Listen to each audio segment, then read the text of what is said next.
दोस्तों, कांग्रेस जिस तरह से फर्जी वोट के मुद्दे पर खासतौर पर राहुल गांधी मोदी सरकार और चुनाव आयोग को घेरने का काम कर रहे हैं, पूरे देश के अंदर एक अराजकता पैदा करने की कोशिश की गई। अब उस मामले में कांग्रेस के ही कई बड़े नेता फंसते हुए नजर आ रहे हैं। शुरुआत पवन खेड़ा से हुई है, लेकिन अब सूत्रों का कहना यह है कि कांग्रेस के कई नेता इस लपेटे में आने वाले हैं कि किस तरह से उन्होंने फर्जीवाड़ा करके वोटर लिस्ट में अपने नाम और अपने लोगों के नाम ऐड कराए हैं। आपको यह याद होगा कि राहुल गांधी ने एक प्रेस कॉन्फ्रेंस करके यह दावा किया था कि चुनाव आयोग ने फर्जी लोगों को वोटर लिस्ट में शामिल किया है और एक ही आदमी के कई जगह वोट बने हुए हैं। ये बीजेपी वाले हैं जिन्होंने एक एक आदमी को कई जगह वोट बना करके वोट की चोरी की है। ये वोट चोरी का दावा राहुल गांधी का था, लेकिन अब उसी की पार्टी यानी कांग्रेस पार्टी का प्रवक्ता और उनकी वर्किंग कमेटी का मेंबर पवन खेड़ा, जो कि आए दिन प्रेस कॉन्फ्रेंस करते हुए और मीडिया में चुनाव आयोग को घेरते हैं, वो खुद गिर गए हैं। और इतना ही नहीं, पवन खेड़ा को तो चुनाव आयोग ने नोटिस दिया ही, क्योंकि दिल्ली में उनका 2 विधानसभाओं में नाम दर्ज है। वोटर कार्ड, इपिक नंबर उनके पास 2-2 है। वो दावा कर रहे हैं कि साहब मैंने तो 2016 में एप्लीकेशन दी थी, चुनाव आयोग ने मेरा नाम नहीं काटा, गलती चुनाव आयोग की है। जबकि चुनाव आयोग ने कहा कि आपने अगर एप्लीकेशन दी है तो उसका प्रूफ हमें दीजिए। नोटिस दिया गया है और अगर नोटिस का जवाब ठीक से नहीं दिया गया, पवन खेड़ा जेल जाने वाले हैं, ऐसा कानून के जानकारों का कहना है। लेकिन इसी बीच भारतीय जनता पार्टी की प्रवक्ता शाजिया इल्मी ने एक और धमाका कर दिया। राहुल गांधी हाइड्रोजन बम फोड़ने की बात कर रहा था, लेकिन अब कांग्रेस पे ही ये राहुल गांधी पे hydrogen bomb Bharatiya Janata party ने फोड़ दिया। शाजिया इल्मी ने यह खुलासा किया प्रेस कॉन्फ्रेंस में कि ये जो पवन खेड़ा है, इनकी पत्नी कोटा नीलिमा 2023 में तेलंगाना से चुनाव लड़ी थी और उसने जो हलफनामा और इपिक नंबर दिया था, उसके अलावा भी उनका एक जगह और नाम ऐड है। यानी पत्नी के भी 2-2 जगह वोट बने हैं, जिसमें गलत जानकारी देने के आरोप में निश्चित रूप से अब वो जेल जाने वाली है। यह बताया गया कि जिस तरह से ये वहां तेलंगाना में खैरताबाद विधानसभा से उम्मीदवार थी, उस समय इनके पास 2 इपिक कार्ड थे। ये खुलासा शाजिया इल्मी ने किया है। सुनिए आप खुद शाजिया इल्मी ने क्या कहा। कांग्रेस पार्टी जो अपने को मोहब्बत की दुकान कहती है, दरअसल सिर्फ और सिर्फ फर्जीवाड़े और फरेब का बाजार है। कांग्रेस पार्टी के CWC मेंबर और मीडिया हेड पवन खेड़ा के पास 2-2 EPIC कार्ड्स मिले।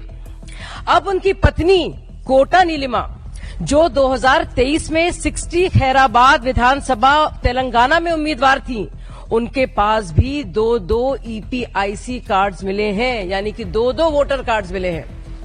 डिटेल साफ है। 2023 एफिडेविट और वोटर रोल, नाम कोटा नीलिमा, पति का नाम Pawan Khera, EPIC number TDZ 2666014, assembly 60 Khairatabad, part number 214, serial number 314। 2025 में ही यही EPIC नंबर अभी भी एक्टिव है, बल्कि उसमें भी पार्ट बदल जाता है। तो EPIC नंबर वही रहता है, असेंबली 60 खैरताबाद रहती है, पार्ट नंबर अब 2014 से 204 हो जाता है, और जो सीरियल नंबर है वो 314 से 752 हो जाता है। लेकिन खेल यह भी खत्म नहीं होता। जरा सोचिए, एक और EPIC कार्ड, एक और वोटर कार्ड, और इस बार दिल्ली से निकल कर आता है, ये प्रकट होता है। इसमें नाम कोटा नीलिमा, लेकिन इसमें नाम है के नीलिमा। सोचने वाली बात है। और जो एफिडेविट वाला है उसमें कोटा नीलिमा, पति का नाम पवन खेड़ा, इसका EPIC नंबर है SZE 0755975, पूरी तरह से अलग। Assembly 40 new Delhi, part number 78, serial number 821। सुना आपने, शाजिया इल्मी ने बिल्कुल साफ साफ बता दिया कि जो ये एक फर्जी मुद्दे को लेकर जिस तरह की बातें उठा रहे थे, ये कांग्रेस का पूरी तरह से फर्जी साबित हुआ है दावा। राहुल गांधी ने जितने भी दावे किए, जिनको वो ये कह रहे थे 2-2 जगह नाम है, 3-3 जगह नाम है, उन लोगों ने भी अपनी बात बताई है। और वो कह रहे थे, जैसा कि एक यूपी का लखनऊ का निवासी था, उसका राहुल गांधी ने फोटो जारी करते हुए कहा कि 2 नहीं 4 इपिक नंबर है। उसने ऐसे ही बताया जो पवन खेड़ा कह रहे हैं कि मैं एक जगह रहता था, फिर दूसरी जगह चला गया, मैंने नाम ट्रांसफर की जानकारी दी। तो भाई ऐसे ही तो उस आदमी ने भी कहा। और आपने जिनके भी नाम लिए और फर्जीवाड़े का दावा किया, उसमें राहुल गांधी खुद गिरा, क्योंकि सवाल उसने कर्नाटक की सरकार पे उठाया। कर्नाटक में कांग्रेस की सरकार है और राहुल गांधी ने दावा किया कि महादेवपुरा की सीट पर 1 लाख फर्जी वोट जोड़े गए। वहां से बीजेपी का कैंडिडेट जीता है। राहुल गांधी को यह तो याद रहा, लेकिन ये वो भूल गए कि कर्नाटक में आप ही की सरकार है। दूसरा, राहुल गांधी दावा करते हैं कि 2014 में मोदी जो प्रधानमंत्री बने वो तो फर्जी तरह से बने, क्योंकि प्रधानमंत्री बनने में उन्होंने गुजरात में बड़ी घोटाला किया है, क्योंकि गुजरात के वो मुख्यमंत्री थे। राहुल गांधी ये भूल जाते हैं कि 2014 में मोदी जी गुजरात के सीएम थे और हो सकता है कि कुछ वोट वहां बढ़े हों, लेकिन राहुल गांधी भूल जाते हैं कि 2014 में ममता बनर्जी पश्चिम बंगाल में सीएम थी और यूपी में अखिलेश यादव सीएम थे और पंजाब में तो कभी बीजेपी की सरकार रही नहीं। तो कुल मिलाकर के ये अपनी बात में खुद घिर गए और अब इनका खुलासा ये हुआ है कि जो भी दावे इन्होंने किए वो कितने फर्जी थे। साजिया इल्मी ने प्रेस कॉन्फ्रेंस करके एक और गंभीर आरोप सोनिया गांधी पर लगाया और सोनिया गांधी के बारे में सोशल मीडिया पे पहले से बातें चल रही थी, लेकिन अब भारतीय जनता पार्टी ने इसको मुद्दा बनाया है कि 1980 में सोनिया गांधी एक तरफ इटली की नागरिक थी, लेकिन उनका नाम भारत की वोटर लिस्ट में दिल्ली में एज ए वोटर उनका नाम ऐड हुआ, जो कि गैर कानूनी था। संविधान को दरकिनार किया गया। जिस संविधान की कॉपी लेकर राहुल गांधी और कांग्रेसी पूरे भारत में घूम रहे हैं, लाल रंग की किताब, उस लाल रंग की किताब में यह लिखा है कि यदि कोई देश का नागरिक नहीं है, वो वोटर लिस्ट में नाम उसका हो ही नहीं सकता। ये तो किसी भी दुनिया के देश में नहीं है। लेकिन इसमें एक और संविधान में बात लिखी है कि यदि कोई विदेशी नागरिक है, वो भारत का नागरिक तब तक नहीं बन सकता जब तक वो उस विदेशी नागरिकता को नहीं छोड़ेगा। लेकिन सोनिया गांधी ने इस संविधान को तार तार करते हुए यह भी काम किया कि इटली की नागरिकता नहीं छोड़ी और भारत की नागरिकता उन्होंने ली नहीं। बाद में ली कि नहीं ली, और अभी भी राहुल गांधी की नागरिकता को लेकर भी सवाल उठ रहा है। ब्रिटिश नागरिकता को लेकर के दावे किए जा रहे हैं। इलाहाबाद उत्तर प्रदेश की हाई कोर्ट में केस डला हुआ है और आपको शशांक शिशिर नाम के बीजेपी के कार्यकर्ता ने, वकील ने एक केस डाला हुआ है कि राहुल गांधी के पास भी इसी तरह से ब्रिटिश नागरिकता है और उन्होंने बाकायदा एक कंपनी में वहां दस्तावेज में अपने को डायरेक्टर लिखा है। तो क्या राहुल गांधी के पास भी दोहरी नागरिकता है? क्या राहुल गांधी के पास भी इसी तरह वोटर लिस्ट में उनके कई जगह नाम लिखे हैं? अब ये चेक करने की बात है कि कहीं इनके नाम राहुल गांधी का बरेली के अलावा कहीं ऐसा तो नहीं वायनाड में भी लिखा हो। इसकी भी जांच करनी चाहिए।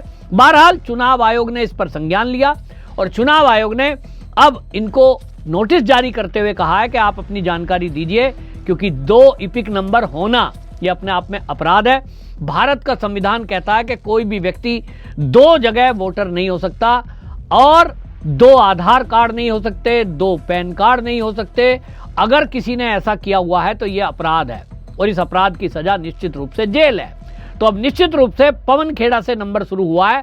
भारतीय जनता पार्टी को अब इसको तत्काल तेजी से फैलाना चाहिए, नहीं तो राहुल गांधी के बारे में मुझे खबर लग रही है सूत्रों के हवाले से कि राहुल गांधी जो हाइड्रोजन बम फोड़ने की बात कर रहा है, मुझे सूत्रों से पता लगा है कि राहुल गांधी फर्जी वीडियो क्लिप लाई गई हैं और वो वीडियो क्लिप कोई कह रहा है कि पश्चिम बंगाल की हैं, जहां ममता बनर्जी के लोगों ने, टीएमसी के लोगों ने जबरन लोगों का वोट डाल दिया था और ये वीडियो भी काफी पुरानी बताई जा रही हैं। कोई कह रहा है कि वो वायनाड की हैं, अब वो तो जांच के बाद पता लगेगा कि कहां की हैं। लेकिन इतना जरूर है कि एक फिर से पीपीटी तैयार की गई है राहुल गांधी के लिए, जिसको वो संडे के दिन रात के 8 बजे प्रेस कॉन्फ्रेंस करके खुलासा करने का दावा कर रहे हैं।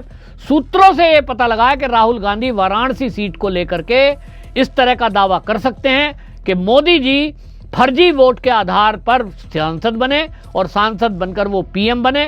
तो मोदी को घेरने के लिए फर्जी दावा एक बार फिर और हरियाणा के चुनाव में फर्जीवाड़ा हुआ, इस दावे को लेकर कुछ खुलासा करने की बात कही जा रही है। तो कुल मिलाकर के षड्यंत्र करना, अराजकता पैदा करना, मोदी को बदनाम करना, चुनाव आयोग को बदनाम करना, और इनकी प्लानिंग यह है कि मोदी का चुनाव फर्जी घोषित करके अपने आप ही, कोई कोर्ट नहीं जाएंगे, कहीं एफिडेविट नहीं देंगे चुनाव आयोग में, लेकिन बस शोर मचाएंगे और मोदी से इस्तीफा मांगेंगे ताकि मोदी को मजबूर किया जा सके इस्तीफा दिलाने के लिए। और इसलिए कांग्रेस के नेताओं ने कहना शुरू कर दिया है कि मोदी जी 6 महीने के अंदर अंदर इस्तीफा दे देंगे। आखिरकार इनके पास ऐसी क्या बूटी है, क्या जड़ी बूटी है, क्या इनके पास ऐसा ज्योतिषी है जो 6 महीने में ये घोषणा कर रहे हैं कि मोदी जो 5 साल के लिए चुना गया है, 2029 तक पूर्ण बहुमत की सरकार है। आखिरकार ये दावा किस बेस पे कर रहे हैं?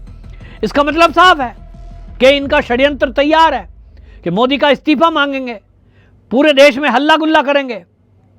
अब देखने की बात होगी क्या राहुल गांधी, जो सूत्रों से खबर आ रही है, वाराणसी सीट के बारे में ही कुछ खुलासा करते हैं या कोई नया एक सिगुफा छोड़ने के लिए आते हैं। आखिरकार हाइड्रोजन बम उसका क्या है ये तो तभी पता लगेगा, लेकिन सूत्रों के हवाले से जो जानकारी आ रही है कि वो वाराणसी सीट को चुनौती देंगे, ये भी अपने आप में बहुत गंभीर है कि देश के प्रधानमंत्री, जिनका आज पूरी दुनिया में डंका बूझ रहा है, ये उसको बदनाम करने के लिए किस हद तक नीचे गिर सकते हैं, षड्यंत्र कर सकते हैं, ये चीजें पता लग रही है।